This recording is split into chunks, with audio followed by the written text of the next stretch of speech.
I think another thing that I like to see is men like. Where am I going with this? I have a thought. No.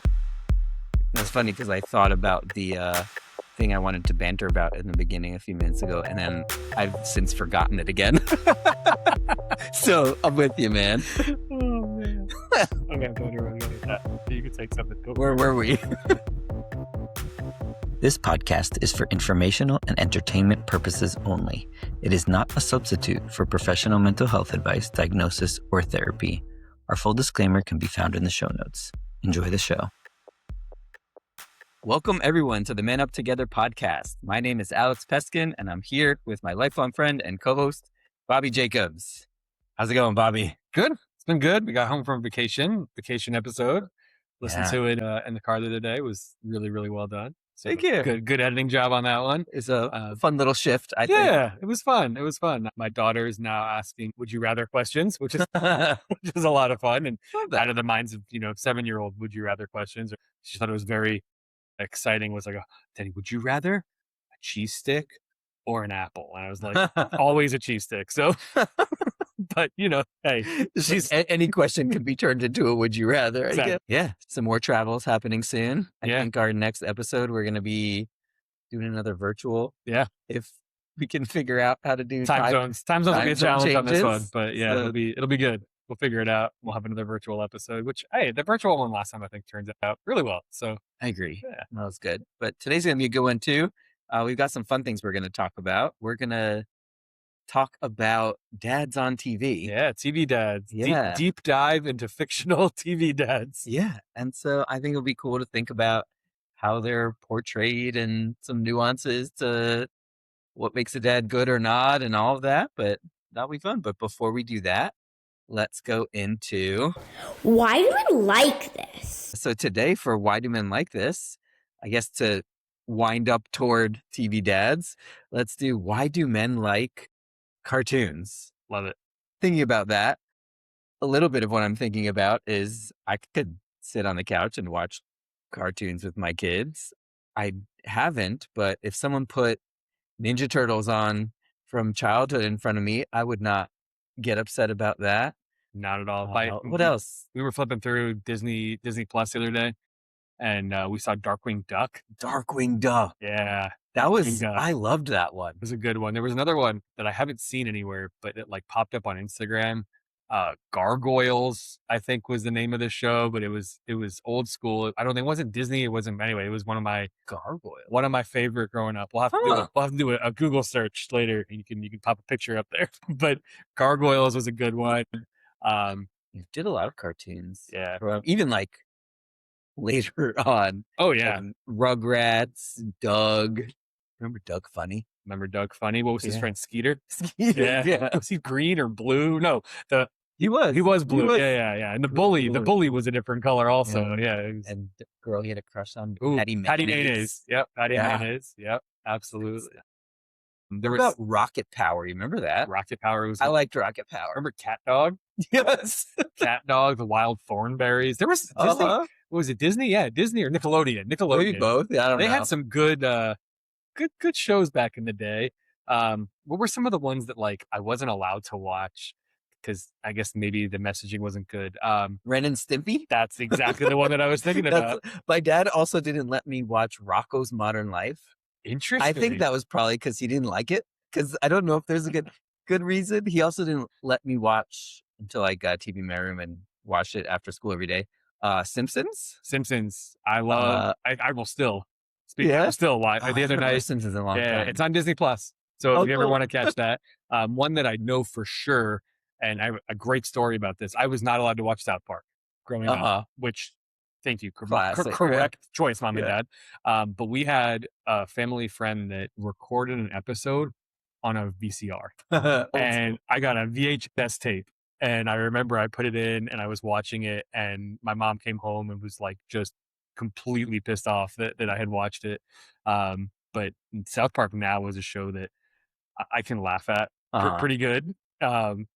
So again, to the cartoon. Right. So again, like there's the dichotomy. There's the ones that are for sure made for kids. Absolutely. The ones that like kids maybe can enjoy some parts of it, and some that are really mostly just for should be for adults. Oh yeah, Absolutely should be for right. adults. So Family Guy, I feel Family like Guy that was one of those yeah. too. Archer, like I never watched cartoon. Archer. Yeah, I mean, I see obviously the I loved ads as I Archer. watch Family Guy. I see the Right. ads for Archer, but never got into Archer. Bob's Burgers. Yes, Yeah, that was good. I love Bob's Burgers. there's another one there. There's a lot, and I think what's interesting to me is that I think some of these cartoons are like marketed towards like the adults, but also like marketed to men in the adult category, right? And I think that's definitely part of it. I know there are women that like South Park for sure. I would argue the fan base of South Park probably skewed. I think most of these heavily. shows that were named, like obviously the kids Family ones Guy, are all kids, Simpsons, right? The ones that are for adults, I feel like we're talking about this now because it probably skews pretty heavily toward male, not solely male. Sure, but sure, I would agree with that. Okay, so why do we like that? I think more than one thing women? you said resonates, right? Like I could sit on the couch and watch cartoons with my girls, right? Mhm. I would not watch Family Guy with my 7 and 3-year-old. But I think that's part of it. Like I can turn on cartoons and watch them. I think the writers for some of these go towards the things that men like. That's true. I think there's part of I guess it that's a big part of that. Yeah. Like these are written for the male audience, sense of humor right? and I think other than that, maybe there's a part of it where we're trying to capture some childhood back a little bit. Who knows? You know, I think there's part of it there. They're easy to watch. I can watch cartoons and do something else at the same time, right? Like I can be on my phone.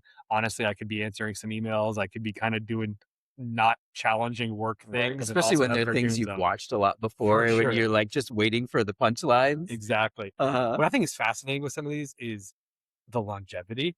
I mean, Simpsons is in there, who knows what season. Gosh, I mean, they started in, I 30s think it started in like 82 or 83. So, you know, however long that's been. Family Guy is in there, who knows what season. It's still going. Yeah, still new I episodes. didn't even know that. South Park making new episodes, right?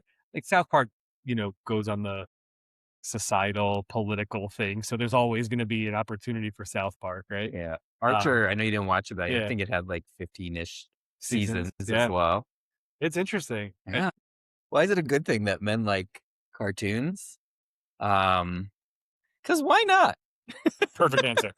Perfect answer. I think, right, you're saying like nostalgia for younger times. I think that there's sometimes stigma around that or judgment around that. Like, grow up, why are you still watching cartoons? But because they're funny. If it was with real people and they were doing the same things, which you could do more outlandish things in cartoons because they're doesn't have to be exactly real. But I don't know. I think Jackass took a little bit of right. cartoon mindset, you can do that, right? Yeah, and so like it's maybe not caring so much about judgment and maybe unfounded judgment. I think it's honestly something you enjoy. It's okay to say why not, right? Like that's a good thing. You know, and this is not something I've ever been into. I don't know if any of our audience is, but I mean, there's this whole anime world out there, and there's the anime and comic book world, and I know that obviously tends towards a older audience, and maybe not just male in that respect. I think there is a little bit more female audience in there, but I think there's some of that goes into it as well. Why could it be maybe not a good thing? I think some of the messages in some of these shows may not be the best, right? South Park has got its pros and maybe not a whole lot of them. Well, so that's interesting because if you think about these shows, there's a lot of cleverness underneath them. Like the way they develop the characters and the jokes are very smart, which makes it very funny. And a lot of it is picking on people or there's a lot of jest, right, making fun. Maybe not so politically correct in a lot of these shows, and they're, I think, doing that very purposefully and maybe trying to make a message sometimes, but also at whose expense sometimes maybe is not the best. I almost wonder if some of the TV writers have the ability to maybe take things a little edgier in cartoons because it's not a real human being saying something. Like you're choosing to watch a cartoon, you know what you're doing. Like I think of some of the things that Homer Simpson might do or that Peter Griffin might do, and I'm like, I don't know that I can get an actor to do some of those things in real life. It might be a little hard. So so maybe that's helping me get clear on what might not be good about this. If we take this stuff too seriously, there you go, and try and emulate people who are trying to be clever with their jokes. So I should not. When it's something they're trying to send a message from, they're not saying you should be like Homer Simpson. So I shouldn't grow up to be like Eric Cartman. Like that's not the role model we're looking for. Yeah, probably not. Okay, all right, I got it. Yeah. So I think that might be a good point. Homer, Eric Cartman. I feel like most of them. Oh, who was the one guy?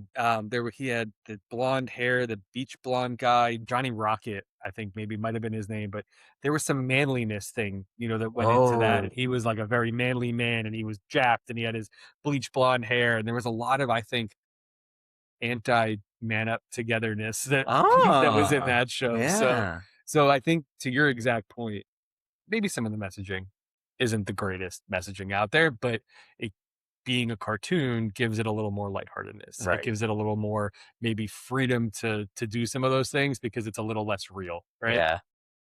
Yeah. So again, it's how are you watching it, right? If you're watching it to enjoy entertainment, great. If you're watching it and saying, this should be the way I live my life, maybe not exactly the same. Yeah. So no Simpsons as a self-help show.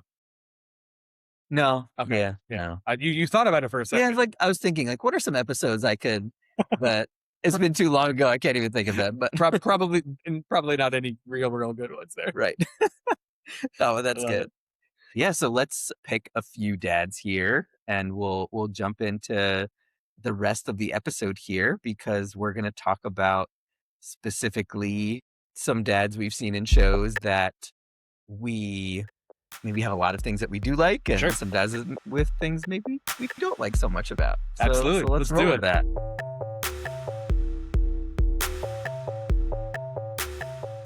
Yeah, so the first place we should start is let's pick a few dads that we have a lot that we do like about them. All right. So you want to go first? Sure, I'll take the first one here. Okay. And this one may be a little shocking or maybe some good disagreement here, but I'm going to go with, for my dad that I like a lot of his attributes, I'm going to go with Walter White from Breaking Bad. So played by Bryan Cranston. And so for those that have watched Breaking Bad, Walter White is the villain in the show. I think a lot of people can probably, one of the villains. I would argue by the end of the series, Walter White is 100% So spoiler alert. Yeah. Sorry, we're a second too late here. For those that haven't watched Breaking Bad in 20 years, there you go. Yeah. So here, I'll give you some of the reasons why some of the things I like, right? So I think a lot of the things that Walter White was doing, at least on the front end of his transition into Heisenberg, the drug manufacturer, right, is he was really working to provide for his family. He had a lot of love and he had a lot of devotion to his family. And I do believe that in the beginning of the show and in the beginning of his drug manufacturing, that still was what he was trying to accomplish. Right. And there was still that true love and care and wanting to provide a future for the people that he loved. I resonate with that, right? Yeah. I'm not going to go and make meth to do that. But if you're a chemistry teacher and you feel like you're about to die and your family needs money, right? Hey, it's on the table. Right. Where do you think he went wrong?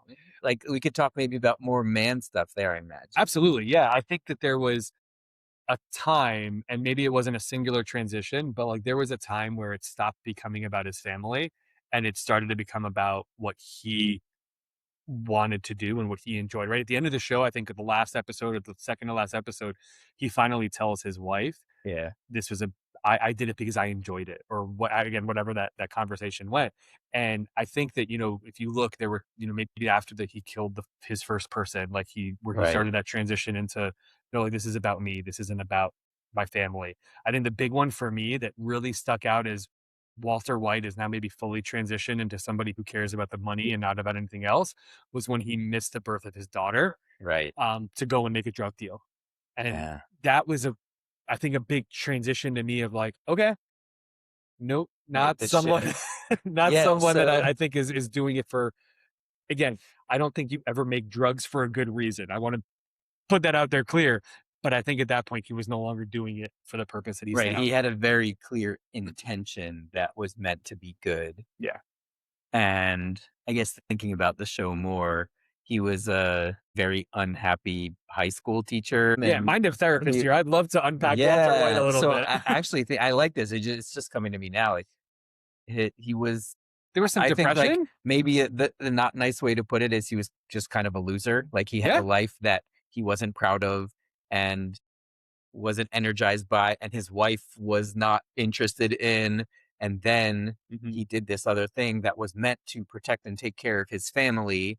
But then in that, he also found, oh, I can be seen differently by other people. I can be respected, feared. Yeah. I could be successful. I guess there's different ways to So it's measure almost success, so it's but he almost was like very successful at what he was doing. So it's almost like what you're saying is initially he was filling a void of, I need money for my family. And then realized that there were so many other voids in his life that this new persona could fill. Yeah. And he took that on as maybe his main persona as opposed to Right. That felt too good to just stick to I can provide for my family, because he had enough money for them to survive pretty early on, I think, in the series. Exactly. And he started to thrive off of his reputation and lore and interest in what he was doing. And so, yeah. One of the things that I find kind of fascinating about Walter White is throughout the series is his relationship with Jesse, right? The other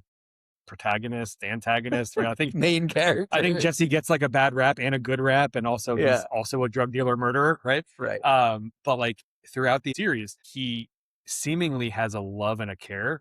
Now, there may be a self-serving interest there because Jesse had his secrets, knew a lot of this. But I think even up until the end, there was this kind of, I don't want to call it like I owe you one, Jesse, but like there was something there that he was maybe trying to protect him a little bit. Wasn't Walter White kind of trying to take care of him early on? Yeah, I mean, there was a lot of different places where, he protected him, whether it was from the DA. And again, I think it goes from the drug dealers, Gus, or addiction as well. Exactly. Yeah. I mean, he sent him to rehab. And now again, you can go back and we can do super deep dives, and it's like, all right, like, was this just a self-serving thing that Walter White did to keep Jesse out of the picture? Sure.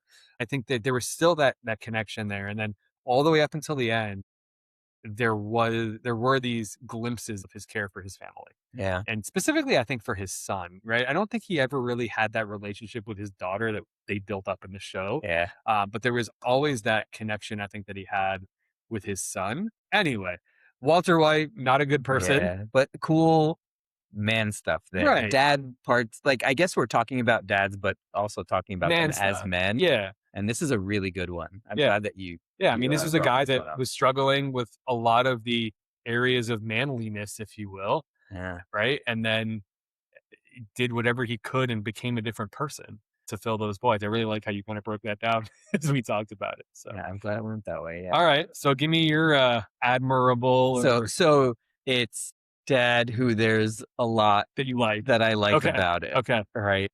And so the one that I picked, there was a lot. There's a lot in the list that we came up with, but one of the things I like about it is I spent a lot of time watching this with my family growing up. It's in Full House, Danny Tanner, Bob Saget's character. So he's a single dad, basically. I don't remember that we ever got the backstory. Yeah, he's a single dad, has three daughters. I was going to say two daughters, but I was thinking about the twins who are actually one character in the show. So 3 daughters, and he's a single dad, but he's raising them in a house that is full. Get it? They should make a show. Right. They made an add-on. It's like a Fuller House. Right? Yeah, I never watched it. I didn't watch that either. Anyway, sorry. Yeah. But he was portrayed as someone who was very empathetic and vulnerable and caring and soft. And I think very loving. I mean, devoted to his family. I don't remember that we ever learned that he had a job, because I think every time we saw him, it was in some capacity of being there for his children, right? Yeah. He was also like very, I don't know if it was OCD, but like some sort of tendencies like that. So. Yep, I think so. Always clean cut. I mean, he had his button-down shirt tucked into his jeans. Yeah. Without a belt. Right. Anyway. Nice. Speaking of OCD. There you go. So there's some obvious things to like about his character. He's a very loving and devoted father and wants the best for his kids and is willing to do a lot for them and can blur lines of masculinity in order to be their parent, not just their dad, because he takes on some what I would say are stereotypical feminine Absolutely. roles as well, motherly roles as well, because that he's the only parent there. Another thing that I like about him, and maybe about the show in general, is it is also portraying finding support from other people, and it's mostly men in the Yeah. house. John Stamos's Uncle Jesse. girlfriend or wife, Yeah. yeah, Uncle Jesse's wife is there, so she's in the home as well, but it's mostly men. Yeah. Uncle Joey Uncle as Joey. well is there, and they're all interesting and flawed and have their pros and cons to the way that they're portrayed and who they're supposed to be in the shows. But I think there's beauty to that too, that there's diversity in what each adult gives you in your life. And these girls were being brought up mostly by father figures, right? Not just their father, but father figures, and having the support of men when you're going through something that you have to take on masculine and feminine roles. No, I think that that was a really cool thing to want to show, especially in the era that it was being shown. Exactly. Because I think nowadays that would just be like, oh, that's cool. It's a show. But things are skewing toward less gender role. Yeah. But this was started in the 80s, I think. So gender roles were still super solid. I think one of the things that, as you talked about it, that I was thinking about is the men that they brought in, where you had Bob Saget's character, you had Uncle Jesse's character, and then you had Uncle Joey. And I think when you mush all three of them together, you have all the traits in one, right? You've got the clean cut, kind of like you mentioned, the OCD version in Bob Saget. Then you had Uncle Jesse, who was a little more aloof. And then you got Uncle Joey, who's just kind of there, and he's there for comic relief, but he's also there as the funkle, right? But I think when you put them all together, like, you've got that like one complete individual, and I think that was really cool. I also liked the parts of the show where they brought in the outside character. So yeah, he was the very good dad to his daughter, but you had both right, Kimmy that came in and he hated her as well, right? He couldn't stand Kimmy, but also I think at times was also a father figure to Kimmy too, and so father figure episode. I think there's an interesting part there too. And so what I think is really cool about what we just did, right, is we have a dad character who had a lot of really great qualities and maybe hard to find some bad ones that you picked. And I picked a guy who was very few good qualities and a lot of really bad qualities, but they're both characters that I think we resonated with for the answer to this question, if that makes sense. Right. And I skewed more toward, like, specifically, he is the dad in the show, and you skewed toward someone who is a character who also happened to be a dad. Yeah. And it is integral to how it all starts, but not to who he is. Yeah. That's cool. And then also, I guess, has to be added, and may he rest in peace, but Bob Saget, one thing that's interesting about this too, he's this vulnerable and caring and soft guy. Him in real life, I saw him actually at UF. He came as a guest comedian and did a performance, and he was vulgar and dirty and inappropriate and so opposite of his character, which I think I would have enjoyed his comedy anyways, because that's something I enjoy. But putting it next to the other way that I saw him growing up made it even better, because it was just so starkly different. And I like that. And listening to him make fun of Danny Tanner as himself is just hysterical, right? Like, and he plays himself, I think, better at some other shows like Entourage. He's literally himself, right? He plays himself. And I remember like talking to somebody once, like, oh, like, what, he's playing a character in Entourage. I'm like, no, like, I think that's just who Bob Saget is as a person. So I understand why you're confused, but that's actually him. Right. So yeah, that dichotomy is striking, and also fun. helps to show that difference off, which I think is pretty cool. Yeah, I like that. Cool. Okay, so those are two dads that there were a lot of things that we liked that we wanted to talk about.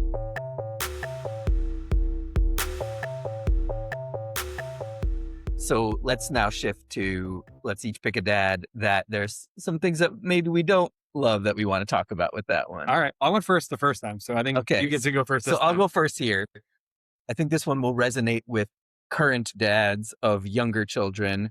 And if it resonates with you and you're not one of those, I'm not judging you. It's okay to like cartoons. We just talked about this. But the one that I've got here is Bandit from Bluey. Mm-hmm. So if you haven't watched Bluey, you should watch Bluey. One of the best. So much good in Bluey. One of the best parts of it is every episode is 7 minutes. Also, it's so good. It's so clever. It's for sure made so kids can enjoy it, but for sure made for adults to go, oh my gosh, this is so true. And there's great lessons at the end of each of them. I'm not sure if they're for the parents or for the kids, probably more for the parents. 100%. Yeah. And so I love this show. We've probably talked about this before, but we let our kids watch like one show a day. Yep. And if they want to watch with me, I'm very excited about that because I have a magic ability that the second the show starts, I can put my head back and fall asleep and wake up when they go, Dad, the show's over. And I'm like, this is my one chance to breathe during the day. But if they watch Bluey, I'm a little bit torn because I'm like, oh, I'm going to stay up and watch this. But I kind of wish I was sleeping. And so I really do love Bluey.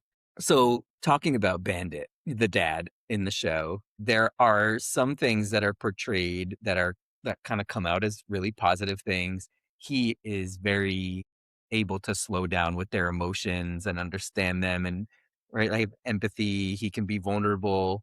He also is intensely creative and engaged with his children. Energy level is palpable. He has the energy of a dog. Of a cartoon dog. Right. Yeah. When I had a dog, what I always thought is this thing exhausts me. The only thing that could probably keep up with us is if we got another dog. And that's one thing that I think about, that he has the energy of a dog. So creative, so quick to jump in when they're like, we're going to play this thing. And they make a look on his face where it's like, oh, not that again. But he jumps all the way in and he goes for it. And he's just very caring. Okay, so these all sound like really good things. Right. All sound like they are all really good things. And there's two things that I don't like.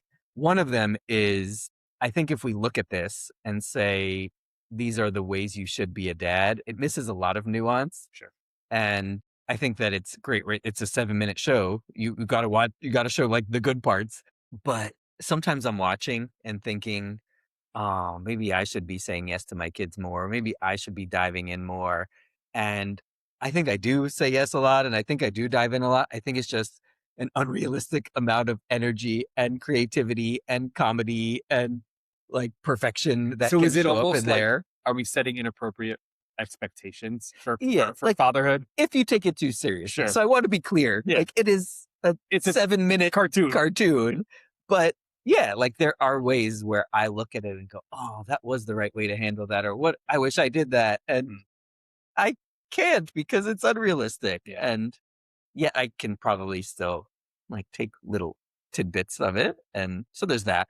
Another thing that I don't love about it is however positive they try to portray him, it still skews in a very societally common message. So like dad's the aloof. Like dads. There's one episode that stands out to me where the kids want to go to the pool. Okay.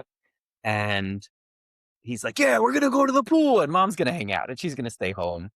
And they're like, can we bring the toys? And he's like, yeah, we're going to play with the toys and all of that. And they're talking about what they want to bring. And mom's like, I'll also bring the things you need. And he's like, yeah, I got it. And they get there. They get out of the car and like, ow, the ground is hot. He's like, put your shoes on. I didn't bring my shoes. And so he picks them up and he's carrying them in. And they get there and they're about to jump in. And the younger one's like, where's my swimmies? And he's like, I didn't bring your swimmies. Did you bring swimmies? No. And then the other one jumps in and she's like, oh, my eyes burned. Where's my goggles? He's like, I didn't bring the goggles. And then the sun comes out really bright. He's like, oh, make sure you put your sunscreen on. And then they're like, did you bring the sunscreen, Dad? He's like, no, I didn't bring that. And so obviously it goes on and on like that. And they're like huddled in the corner of the pool, the only place where there's shade left because they didn't have their sunscreen. And then mom shows up and she's like, saves the day. I'm here. And she brought everything that they needed and they all have fun. And so like there's these moments where they show how like positive and energetic and thoughtful he is, but they still like have to do the man trope of like, you forget everything and you're not responsible. And so that's something that I don't know. It's interesting that that makes its way in there. Like, and honestly, it's not true, right? Like it doesn't need to be true, and I think that's the part of it where like men are written as focused on the fun part, but not focused on the important parts, right? And I think that's what we're trying to maybe overcome this is like, no, men can do it all. Dads don't have to just be focused on the fun, cool stuff. They can also be focused on sunscreen and goggles and not forgetting the necessary things. Yeah. But what's interesting is you're right. You said it's not true. I think how I would say it is it doesn't have to be true. It doesn't have to be true. Because sometimes it is true. Sure. And maybe historically it has been true because women learned to nurture and take care and men were the providers. And so sons learned to be taken care of by their moms. And so they didn't grow up thinking about the sunscreen, but the daughters did because they're the ones that had to think about that. I can't say it's not true in my life also. There's multiple times where I'll, get in the car and take the girl somewhere. 20 minutes into the drive, the girl's like, Daddy, I'm thirsty. I'm like, I don't have your water bottle. Yeah. There's 0 times when our whole family is together or when my wife has the girls where their water bottle is forgotten. Right. So it is true sometimes. And like, I think I love the way you put it up. It doesn't have to be true. Right. So, and it's interesting to think about. I think historically it was probably pretty true and became a part of what is shown in TV. I think it's becoming less and less true these days, even though it still that stigma's still there. But the stigma is still there, maybe more than it is realistic, even though there's nuance, I think, in probably in all relationships between a man and a woman, where one person's better at one thing, another's better at another. And all families are different. We're all going to show up differently. And all right. That's interesting. Of a show I like and a character I like very much, here were some things that maybe I just didn't like so much about it. I love it. Perfect. I'm going to go a little easier. Okay. Peter Griffin, Family Guy. Classic. I love it. I can't say there's a whole lot of positive attributes for Peter Griffin outside of Peter Griffin lives his life with no regard, with no bounds, with no, I don't know that that's a good thing. As if words come out of my mouth, it's not a good thing. So Peter is focused on Peter. Right. Everything that Peter does in his life is because he wants to do it. I remember there's one episode or one snippet of one episode where he buys a space shuttle and like tries to go to space because he wants to do it. And like Lois is like, you don't know how to fly a space shuttle. He's like, I don't care. And he crashes a space shuttle. Right. So that's one of them. I think the other thing is this kind of different way that he treats his children. So he's got 3 kids, his older son, who I would say seemingly cares more about than his other children, but I think he cares more about both of his sons than he does about his daughter, Meg. Hates his daughter, can't stand her, oftentimes makes it very clear to her that he's not a fan. Shut up, Meg. So I think that's not a good thing. You shouldn't emulate somebody who treats your children not differently, but as better hierarchical, however you want to say that. I don't know that I have to really break this down all that much. There's a lot of things you could talk about that you don't. Not a great guy, not a good guy, not a good parent. And also, I think if we go back to what we're talking about with the manliness thing, not a great portrayal of, I think, what we have kind of come to understanding is where we would want manliness to be portrayed, right? There's a lot of, I think, insecurities in Peter, right? But he fills those insecurities in ways that demean others, that damage others, that damage his community. He doesn't uplift anybody around him. He's got a good core of male friendships. He definitely does. I can't say that. Interesting core of male friendships. Maybe I wouldn't talk down about all of them. Yeah. Quagmire, not a good guy. little rapey on that one. But hey, they're the other ones I don't remember. What is it? Cleveland and Joe, right? Pros and cons to Cleveland and Joe also. So he does surround himself with some other male people, cartoon characters. I don't know. What are your thoughts on Peter Griffin? Yeah, I think he's slightly more nuanced. I think, like, if I had to think of some positive things to talk about, all right, let's hear it. Isn't why you brought him up, but yes, there's a lot. He's like so focused on how can I mess with everyone in my life. And because it's fun for me, Right. I think about the footy pajama episode. Do you remember that gosh, one? he's Where he walks around shuffling? shuffling so he could zap people with static. And he's like, And he makes his little tortures noise. people.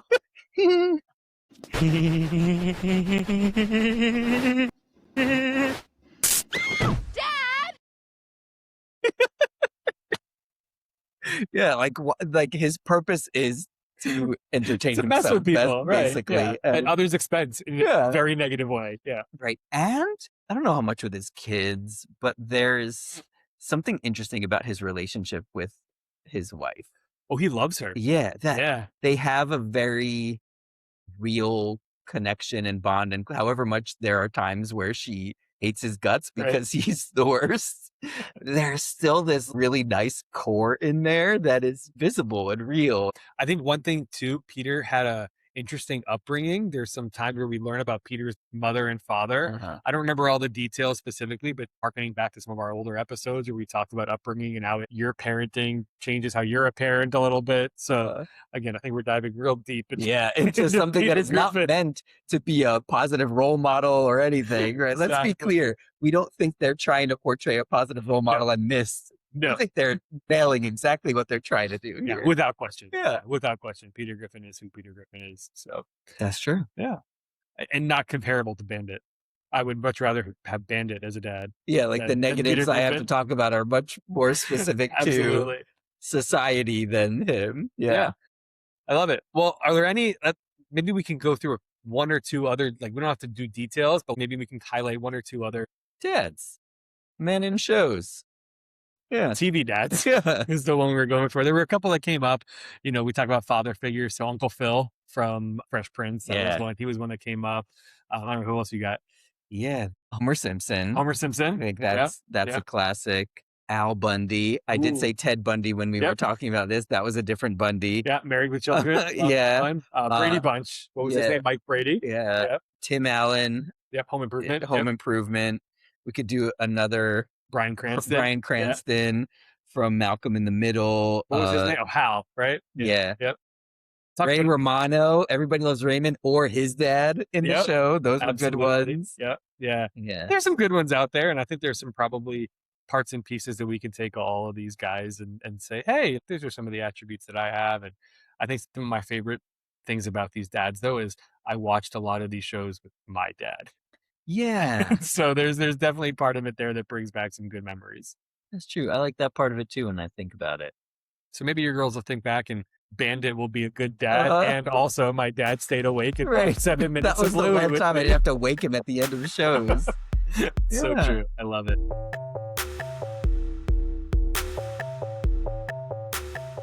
So as we're naming all of these characters, some newer, some older, some classics, let's move into our last section here.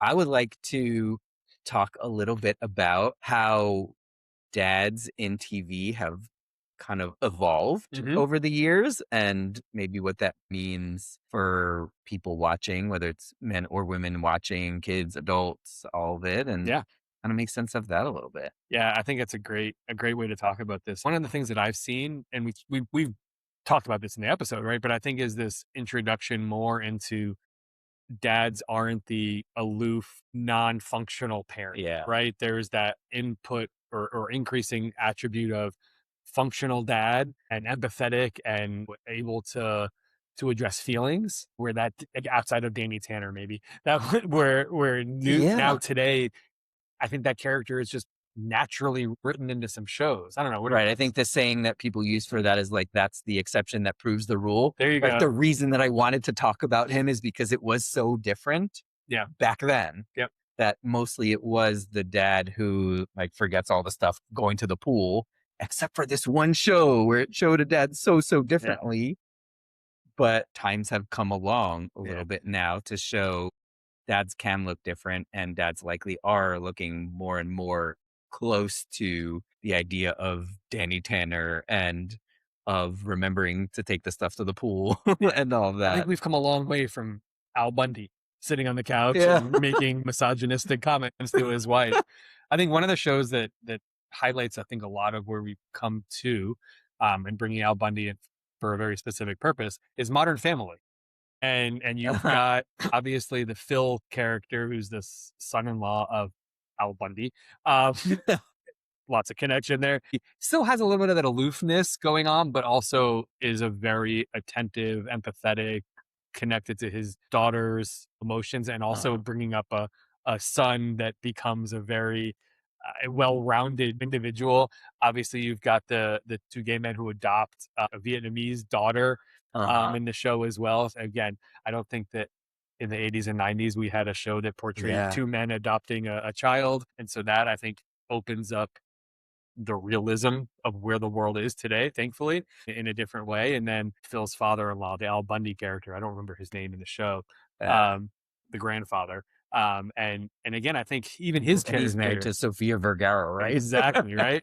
But he also is a stepdad to her son. Again, I think there's so much in that show that portrays exactly what we've been talking about throughout a lot of our episodes, right? The caring, the empathy, the vulnerability. We haven't said that word in this episode yet. There you go. But the vulnerability that comes along with, I think, what our view of manliness looks like. So I like that. Yeah. Thinking about dads from the past, some of the things I think about, even if it's not the aloof, forgetting things version, they're also more the angry disciplinarian. Ooh, I think about that a little bit as well. Yeah, who was it in Family Matters? The Carl? Was that his name? Yeah, Carl Winslow, right? Yes. Yeah, he was very angry and yelly for most of the show. With and it's because he's annoyed at Steve Urkel, but who wasn't his son, right? I don't like think he was so. like a neighbor kid. Yeah. Yeah. Okay. Was he like in love with his daughter? Carl's daughter? I think so. I think so. Yeah, we watched that a lot, but I don't remember. Do we need the specifics? Did I do that? Nice. Hey, you had the Peter Griffin. I'll give you one there too. Love it. Yeah, but yeah, like they're angrier, and I think that's like a stereotypical male trait. Yeah. We're bringing the softness into men that maybe didn't exist, at least not broadly, in a lot of the portrayals of men and fathers in there.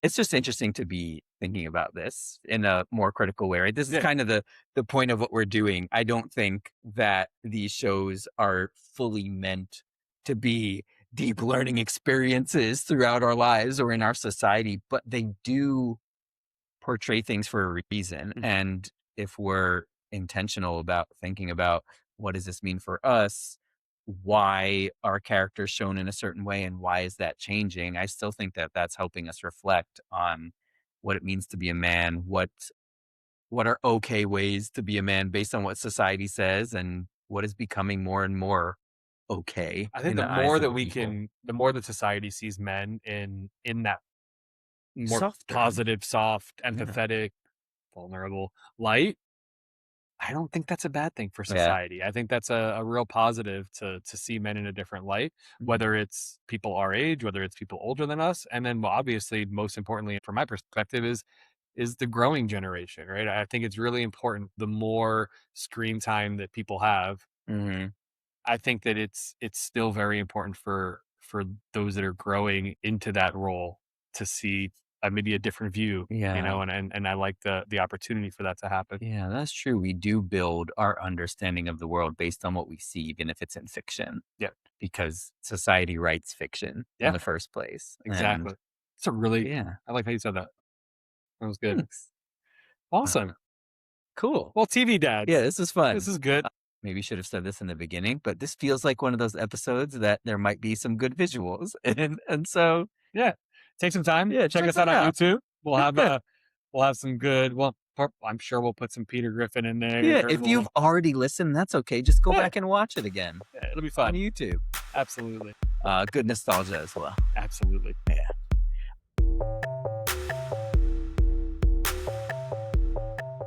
All right. So we're going to do an Ask a Therapist, Ask a Regular guy. And we have a very, very good friend. His name is Max. And he has circled the internet many, many times. I think there is a lot of times full circle in our group chats where something has come up a second time and we congratulate him for getting all the way around again. but he actually sent one this morning, and we knew we were going to be recording tonight. And my first thought was, yes, we're going to use this, right? We think the people who are sending in good questions for Ask a Therapist, Ask a Regular Guy, but we're going with this one today, even if it comes from Reddit and has nothing to do with us, because I think it's just an excellent opportunity to talk about some interesting things. So he sent us a story he found on Reddit, and it was a man, I think in his 20s, who's dating a woman. They just moved in together. And he said, my girlfriend just yelled at me for not changing my underwear after farting. Am I crazy? Or is that okay? All right, Max. I didn't read your text message this morning. I'm so glad. This is the first time I'm hearing about this phenomenal so this guy went deep. He talked about their relationship a little bit. He talked about the situation. He apparently was playing a VR video game. So he was like, he couldn't see if there was anyone in the room. He had the headphones on. He thought he was all alone. And so he was like, so he let it rip. I feel like he said, I don't just rip it all over the place, but like we live together now and I want to be able to do that at my home. And I thought I wasn't alone. And then later on, she confronts him and she says, I was walking by, I was going to the bathroom and I heard you.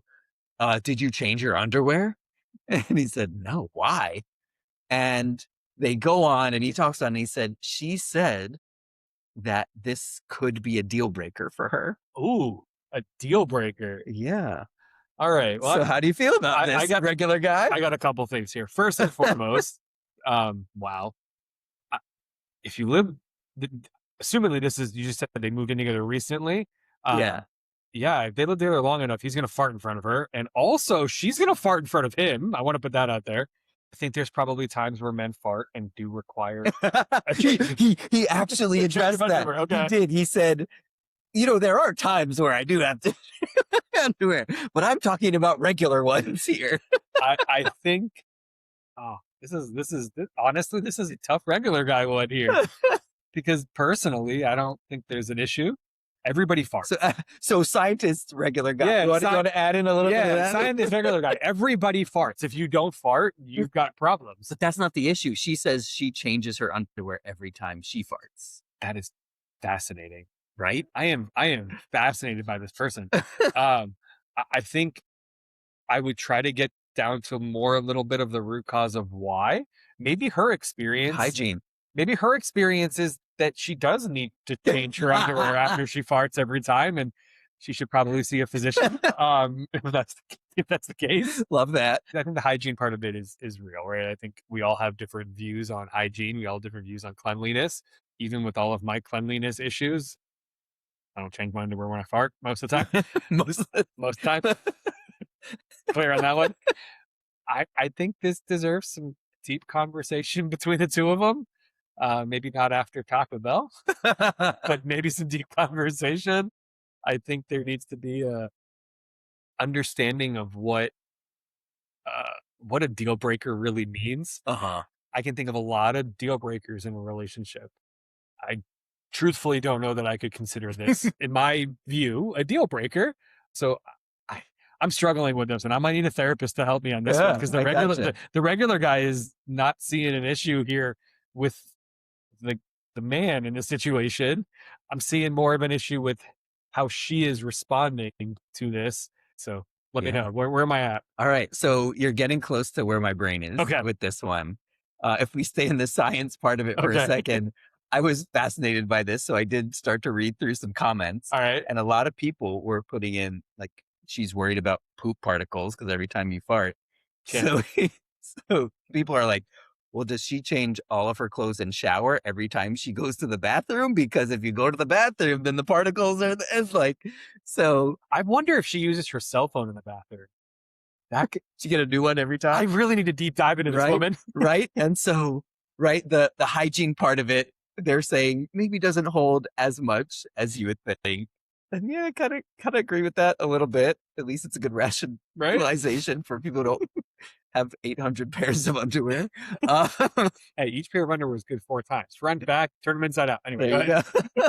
different hygiene issue. Not for her. It's only good for one fart. I'd be done by 7:30 in the morning. Yeah, man. So many.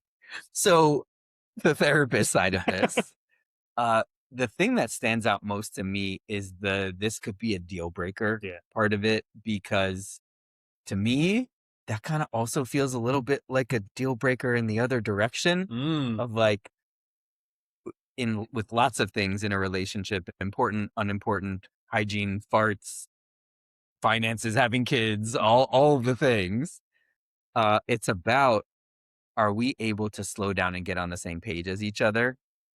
And if she's starting off with like, if you don't do this, then we're done. Right. Then I feel like she's going a little too fast. All right.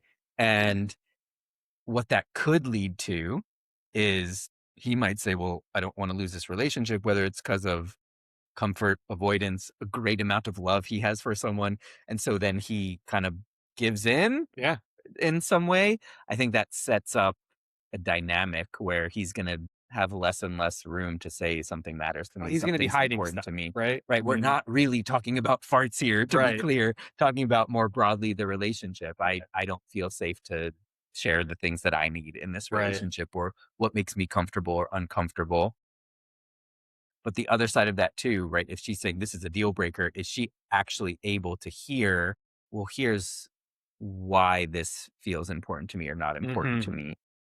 Can you be curious about this with me? Can we talk to some people who know a little more science about this, or read some articles, or see the comments at the bottom of my Reddit post here to maybe change our mind a little bit? That is there room for us to not just jump to, also this relationship is over, right? As much as I think something that I talk about with couples when they come to couples therapy and they say, are we going to make it? How often do you see this issue, and how common is it for this type of issue to lead to a couple staying together or a couple breaking up?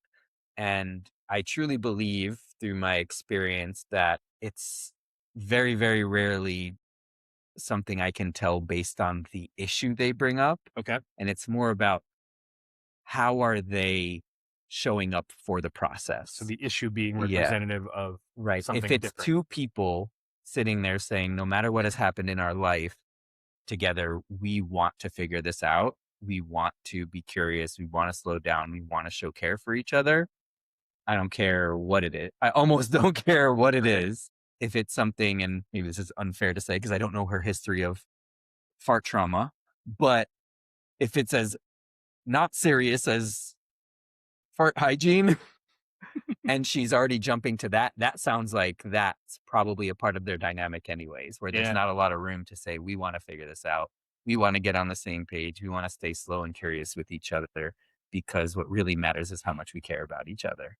And that's why for me, this is the deal breaker in the other direction. Right? If she really feels that way about something so quickly, and maybe he didn't share the full story where he might have like been really mean and rude and invalidating and not curious on his end too. But if she's just throwing it out there like that, when people throw out, we should get divorced really easily in relationships, that's another one of those things where, are you actually slowing down and talking about the thing that's making you stuck? Or are you using some version of fear tactic or fear tactic, escape mechanism, something in that regard? I hear that, and I hear that resonates really, really strongly. I hear that. Yeah, interesting. I don't know that I ever would have expected you to use the words fart trauma. I don't know. In this, I don't know if those two words have ever got together. But apparently it has to be a thing, because I don't believe this just happens. I think there's something that leads up to this, and maybe there's an underlying issue. Maybe there is something else that's going on here that isn't just about changing your underpants after you fart, or maybe it is. And listen, but that's where I think it's important, because sometimes something is really important to us, and it's just important for our partner to respect and accept that. And sometimes something feels important to us, and it might be so far off base that we can validate that this is important and ask for room to invite a new perspective as well. I like that. Not to say you're wrong, you're an idiot, but to say, this sounds really important to you, really serious to you. I care about you, so I care about that. We're not forcing our perspective, our view, our opinion. Like, I love the way we're inviting that in to be part of the conversation, be part of that group dynamic that it needs to be. Yeah. Right. A partnership, if you will. And what if we talked to someone that said, farts are not the most unhygienic thing we do every day. There are a lot of other things that are worse. True. That is very true. And so I love this one because it's a very like silly, light, comical, on the outside at least. This sounds really hard in their relationship. Comical thing to be able to bring up that actually gets us into some depth of relationship dynamics and what it means to work together. So yeah, I love it. I like that. Thanks, Max. Yeah, thanks, Max. Thanks, Reddit. 100% not your intention, Max. But appreciate you sending it. Keep scouring that internet for the random shit that you find, because it's fun. You're a great contributor. So for those that listened, thank you again. Really appreciate it. Please make sure that if you are listening, that you do subscribe. And we want to make sure that we can get out there as much as we can. Please send us questions at manuptogetherpodcast.com. Find us on Instagram at manuptogetherpodcast. Yeah. Comment on YouTube. Yep. Also hit the thumbs up thing if you're watching on YouTube. Also a good thing. Yep. And if you got any questions, comments, any more TV dads that we missed that you want to talk about, that you like, that you don't like, that you resonate with, that you don't resonate with, let us know. I'm sure our list is not exhaustive by any stretch of the imagination. For sure. So, but thank you as always for listening and for supporting us in the ways that everyone does. And always fun. And we will look forward to seeing you next week when we continue to try and man up together. Yeah, virtually, right? Virtually. Yes. Man Up Together podcast was produced and edited by Alex Peskin and Bobby Jacobs. Special thank you to our wives, family, friends, and coworkers who have supported us in so many ways throughout this process. You can find us on Instagram at Man Up Together Podcast, and you can email us at questions@manuptogetherpodcast.com. If you are interested in joining us on this journey, please like, subscribe, and share this with someone you care about. Thank you for listening. See you next week.